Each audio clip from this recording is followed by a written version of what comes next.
Good morning students, let us continue with our physics session and today our topic is viscosity. जैसे आपको पता है कि अगर सॉलिड में मैंने यहाँ पे ड्रॉ करके रखा है, मानो ये एक सॉलिड ब्लॉक है, उसको यहाँ पे ये डायरेक्शन में जाना है, तो ये सरफेस क्या करेगी, ये मोशन का अपोज करेगी, मतलब यहाँ पे फ्रिक्शन होता है in solid, friction oppose the motion of the object. Okay, you already know that. Same is अगर आपने एक लिक्विड में एक ऑब्जेक्ट को मोशन करवाया हो, तो ये फ्लूइड क्या करेगी, ये उसकी जो मोशन है उसका अपोज करेगी. ठीक है, दैट इज़ द विस्कोसिटी. जैसे सॉलिड में फ्रिक्शन होता है वैसे ही लिक्विड में होता है विस्कोसिटी या विस्कस फोर्स. ओके, मान लो एक कंटेनर है, उसमें मैंने एक ऑब्जेक्ट को फ्री फॉल करवाया, तो ये यहाँ 40 मीटर पर सेकेंड की वेलोसिटी से वो मूव कर रहा है और नीचे गिर रहा है. ठीक है, मान लो ये कंटेनर लिक्विड से भरा हुआ है, ये खाली है और ये लिक्विड से भरा हुआ है. तो यहाँ पे अगर मैंने इसको फ्री फॉल करवाया, तो सपोज़ कर लो ये उसकी वेलोसिटी है 40 की हो गई 80 मीटर पर सेकेंड, डबल हो गई. क्यों? क्योंकि जब ये लिक्विड यहाँ पे भरा हुआ होता है, तो ये जो लिक्विड के लेयर्स होते हैं, तो इसकी जो वेलोसिटी है उस या उसकी जो मोशन है उसको अपोज करेंगे. When object is at rest, fluid does not act any force on the object, so net force is zero. यहाँ पे नेट फोर्स ज़ीरो है, लेकिन यहाँ पे अगर ये मोशन में है तो लिक्विड की एक कैरेक्टरिस्टिक है, अगर ये मोशन में है तो लिक्विड की ये कैरेक्टरिस्टिक है कि उसकी जो मोशन है, उसकी जो वेलोसिटी है, उसकी जो स्पीड है, उसको वो अपोज करेगा. That is the viscosity. ठीक है, मान लो ये एक सरफेस है. ठीक है, यहाँ पे है वेलोसिटी सरफेस के साथ, यहाँ पे लिक्विड है, मैं यहाँ पे लिक्विड की बात कर रही हूँ. ये लिक्विड से ये सरफेस पे मान लो लिक्विड है. ठीक है, तो बराबर समझना, ये सरफेस के साथ जो टच में होता है वो लिक्विड की अगर वेलोसिटी में बोलूँ तो v is equal to zero, क्योंकि वो तो सरफेस के साथ चिपका हुआ है ना. ये सॉलिड फेज है, ये सॉलिड फेज है और ये लिक्विड है पूरा. ठीक है, तो ये जो वेलोसिटी यहाँ सरफेस के साथ जो टच हो रहा है ये लिक्विड, उसकी जो वेलोसिटी है that is v is equal to zero. बाद में हम ऊपर जाते हैं. अगर मैं ये लेयर ले लूँ लिक्विड का, तो मान लो वेलोसिटी है 4 मीटर पर सेकंड. उसके आगे वाला अगर मैं लेयर ले लूँ तो वेलोसिटी है 6 मीटर पर सेकंड. उसके ज़्यादा ऊपर जा रही हूँ, वेलोसिटी है 8 मीटर पर सेकंड. ऐसे करते करते करते करते सबसे ऊपर वाला जो लेयर होता है लिक्विड का, यहाँ पे मान लो वेलोसिटी है 10 मीटर पर सेकंड. ठीक है, तो जैसे जैसे आप ऊपर जा रहे हो, जैसे जैसे आप ऊपर जा रहे हो, वेलोसिटी क्या हो रही है, इंक्रीज़ हो रही है, वेलोसिटी इंक्रीज़ हो रही है. ठीक है, अगर मान लो यहाँ पे velocity v is equal to zero है और यहाँ पे velocity v is equal to v है. अब ये वैल्यू छोड़ दो. When we go l centimetre in upward direction, मान लो v want to go l centimetre in upward direction, तो क्या होगी, अगर l डायरेक्शन ऊपर गया तो v माइनस ज़ीरो इतना ऊपर गई. l मतलब ये जो हमारा 0 से लेकर 10 तक है वो लेंथ हो गई. वेलोसिटी, ये वेलोसिटी की वैल्यू है, लेकिन यहाँ से यहाँ का लेयर मान लो हम कितना सेंटीमीटर ऊपर गए, तो v सेंटीमीटर ऊपर गए. तो यहाँ पे अगर मैंने l सेंटीमीटर ऊपर गया तो वेलोसिटी का चेंज कितना आया, 0 से लेके v का आया. तो अगर मैं 1 सेंटीमीटर पर यूनिट लेंथ जाऊँ तो कितना चेंज आएगा वेलोसिटी में, तो v by L, that is called velocity gradient. ये क्या है हमारा वेलोसिटी ग्रेडियंट. अगर ये स्लोप अब मुझे लेना है, ये वेलोसिटी है, ये लेंथ है, तो अगर मुझे स्लोप लेना है तो slope is equal to v by L, that is velocity gradient. तो यहाँ पे हमने किसकी बात की, वेलोसिटी ग्रेडियंट की बात की. बराबर समझना, अगर मैं यहाँ से लेके यहाँ जाऊँ तो वेलोसिटी में कितना चेंज आया v, लेकिन अगर मुझे इतना ही ऊपर जाना है पर यूनिट लेंथ मुझे इतना ही ऊपर जाना है, तो कितना चेंज आएगा वेलोसिटी में, वेलोसिटी अपॉन लेंथ, मतलब वेलोसिटी ग्रेडियंट मिलेगा हमें. ठीक है, तो ये बहुत इम्पॉर्टेंट क्वांटिटी होती है वेलोसिटी ग्रेडियंट.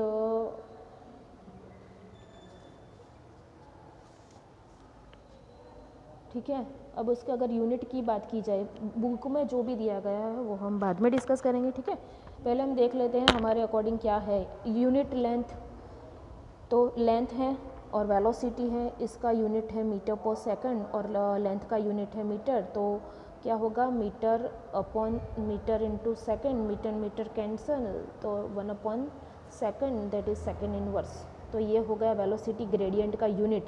अगर डायमेंशन बोला जाए तो m0 l0 t⁻⁻1। ये वेलोसिटी ग्रेडियंट एक क्वांटिटी है जिसका यूनिट है सेकेंड इनवर्स और डायमेंशन है m0 l0 t⁻⁻1। Most important, आपको ऑब्जेक्टिव में भी पूछा जा सकता है। अब ये बहुत वेल नोन क्वांटिटी है और वेलोसिटी ग्रेडियंट के जैसी एक दूसरी भी क्वांटिटी है। अगर आपको पूछा जाए कि जो वेलोसिटी ग्रेडियंट का डायमेंशन है दूसरी कौन सी क्वांटिटी का डायमेंशन वेलोसिटी ग्रेडियंट जैसा है, तो frequency has the same dimension, that is frequency का क्या यूनिट होता है 1/सेकंड, या सेकंड इनवर्स ही होता है फ्रीक्वेंसी का f, है ना।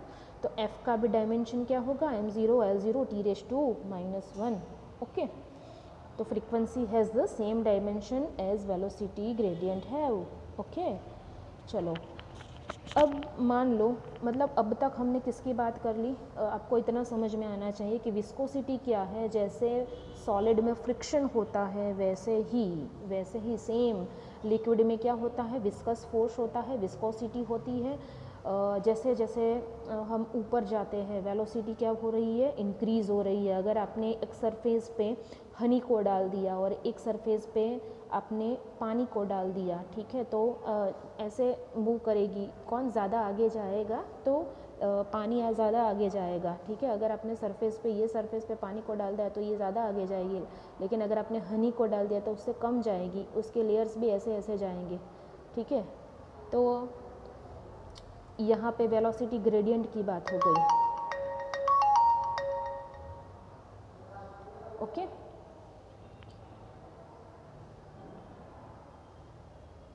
चलो अब आगे बात करेंगे हम।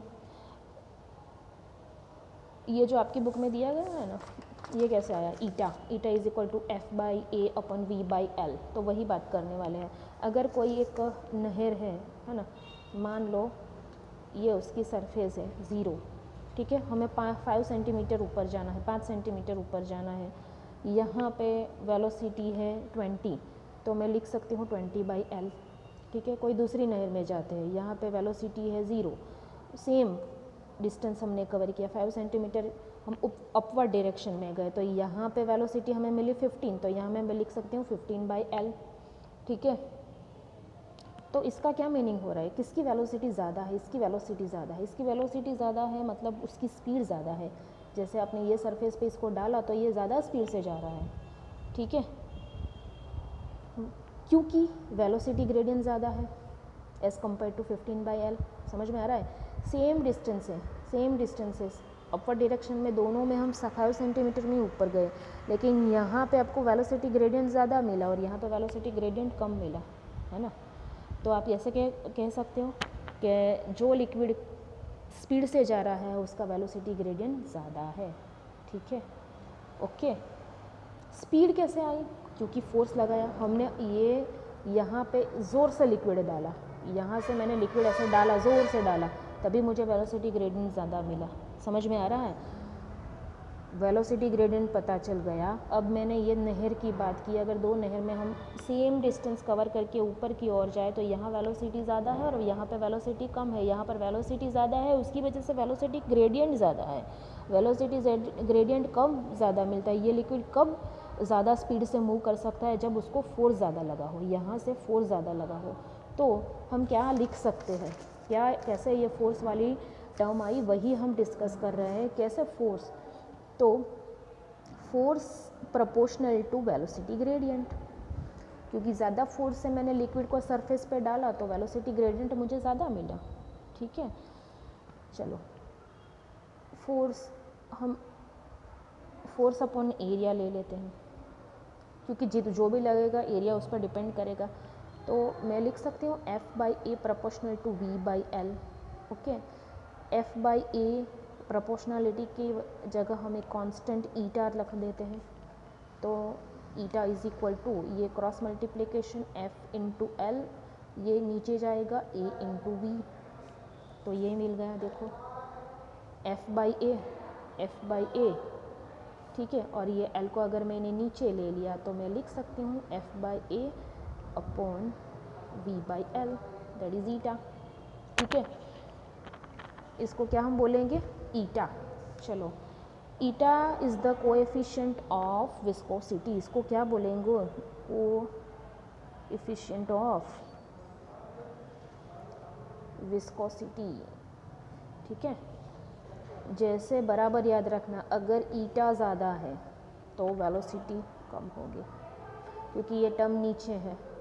अगर वेलोसिटी ईटा ज़्यादा है तो इसकी वैल्यू ये डिनोमिनेटर में है तो इसकी वैल्यू कम ही होगी। अगर ईटा कम है तो वेलोसिटी क्या होगी, ज़्यादा होगी, मोस्ट इम्पॉर्टेंट, ठीक है। तो अगर वेलोसिटी ग्रेडियंट ज़्यादा है तो वेलोसिटी ग्रेडियंट ज़्यादा है, सॉरी कोएफिशिएंट ऑफ विस्कोसिटी ज़्यादा है तो वेलोसिटी कम होगी, और कोएफिशिएंट ऑफ विस्कोसिटी कम है तो वेलोसिटी ज़्यादा होगी, ठीक है। समझ में आ रहा है।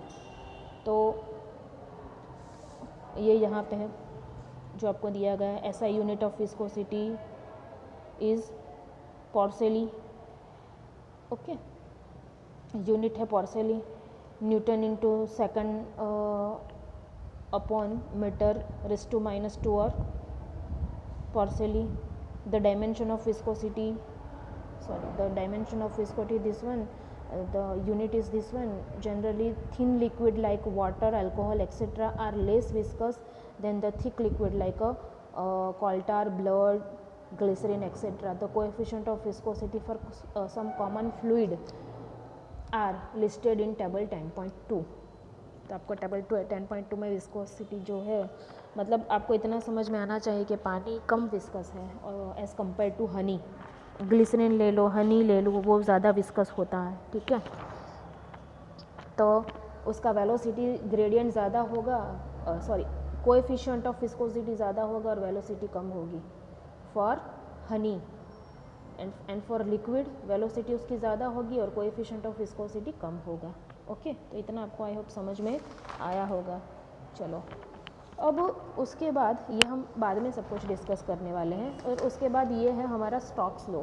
अब स्टोक्स लॉ क्या बताता है, स्टोक्स लॉ हमें ये बताता है कि ये जो फोर्स होता है, पहले हम विस्कस फोर्स की बात कर लेते हैं। विस्कस फोर्स किसको बोलते हैं, तो विस्कस फोर्स लिक्विड के 2 लेयर्स में होता है। विस्कस फोर्स किसके बीच में होता है, लिक्विड के 2 लेयर्स में के बीच में होता है। तो यहाँ पे जो F है ना, ये वाला F, ये होता है हमारा विस्कस फोर्स। ये F क्या होता है, हमारा विस्कस फोर्स। तो हमें स्टोक्स लॉ ये बताता है ये जो विस्कस फोर्स है वो किसके बराबर होता है, बराबर है किसके बराबर होता है। अगर मैंने एरिया 1 यूनिट ले लिया यहाँ पे और वेलोसिटी ग्रेडियंट भी 1 यूनिट ले लिया, बराबर समझना, तो मुझे ईटा इज इक्वल टू क्या मिल जाएगा, F। Eta is equal to क्या मिल जाएगा, F। F is the viscous force, F is the viscous force. वो कहाँ पे आपको दिखाई देगा, लिक्विड के 2 लेयर्स के बीच में दिखाएगा। और viscous force depends upon the velocity gradient, बराबर समझना। ये विस्कस फोर्स है वो वेलोसिटी ग्रेडियंट पे भी डिपेंड करता है। वेलोसिटी ग्रेडियंट जब 1 यूनिट हो गया तब मुझे मिला n is equal to F। तो ये जो F होता है विस्कस फोर्स वो डिपेंड करता है वेलोसिटी ग्रेडियंट पे, ठीक है। और most important thing, viscous force depends upon V/L, and जो फ्लूइड के 2 लेयर्स होते हैं उसके बीच में विस्कस फोर्स होता है। जैसे यहाँ पे मैंने ड्रॉ किया तो ये सॉलिड सरफेस है, सॉलिड और ये लिक्विड के लेयर के बीच में विस्कस फोर्स नहीं होता है। ये लिक्विड का लेयर है, ये लिक्विड का लेयर है, उसके बीच में विस्कस फोर्स होता है, इसके बीच में विस्कस फोर्स होता है। अगर ये ऑब्जेक्ट को मैंने अगर यहाँ पे छोड़ दिया तो जब ये यहाँ पे पहुँचेगा तो ये सॉलिड के आसपास, मान लो ये ऑयल है ना, तो इसके सरफेस पे ऑयल आ जाएगा। अगर ये इसमें सबमर्ज हो गया तो इसके ऊपर ऑयल आ जाएगा और यहाँ पे भी ऑयल होगा। तो ये ऑयल और इसके ऊपर जो ऑयल होता है उसके बीच में ये फोर्स लगता है, not between this object and this liquid layer, ये ऑब्जेक्ट और लिक्विड लेयर के बीच में विस्कस फोर्स नहीं लगता, दो लिक्विड लेयर के बीच में ही विस्कस फोर्स लगता है। ओके, चलो अब क्या करते हैं, अगर यहाँ पे eta is equal to F by A, that is stress upon V by L है, ठीक है, ये स्ट्रेस है और ये v बाई एल है। v मतलब वेलोसिटी मतलब डिस्टेंस अपॉन टाइम, और ये v की वैल्यू मैंने रख दी x बाई t सॉरी। तो ये क्या हो जाएगा, जैसे भी हम कोई भी क्वांटिटी को अगर t से डिवाइड करेंगे तो हमें एक रेट ऑफ चेंज मिल जाएगा। तो यह मिल गया मुझे स्ट्रेन पर सेकंड, या स्ट्रेस स्ट्रेन आपने सब कुछ पढ़ा हुआ है, तो ये मुझे मिल गया स्ट्रेन पर सेकंड। ओके, समझ में आ रहा है? तो आई थिंक यहाँ पे नहीं, आपको यहाँ पे नहीं दिया गया है। हाँ, ये बात की गई है, देखो delta x by L into delta T, तो ये हमने वेलोसिटी की वैल्यू रखी है, चेंज इन वेलोसिटी, तो change in distance upon time, ठीक है। तो ये हम ऐसे लिख सकते हैं, ठीक है। तो ये कैसे आया आपको बुक में, जब हम डिस्कस करेंगे तब आपको पता चलना चाहिए कि कैसे आया हुआ है, ठीक है। अब जब ये हम सब 1 यूनिट ले लेते हैं, n is equal to F मिलता है, तो स्टोक्स लॉ हमें ये बताता है कि ये फोर्स किसके बराबर होता है, ठीक है। तो ये फोर्स होता है 6 पाई ईटा ए इंटू वी, वो हम डिस्कस करने वाले हैं ये वाला। तो नेक्स्ट वीडियो में हम देखेंगे स्टोक्स लॉ। ओके।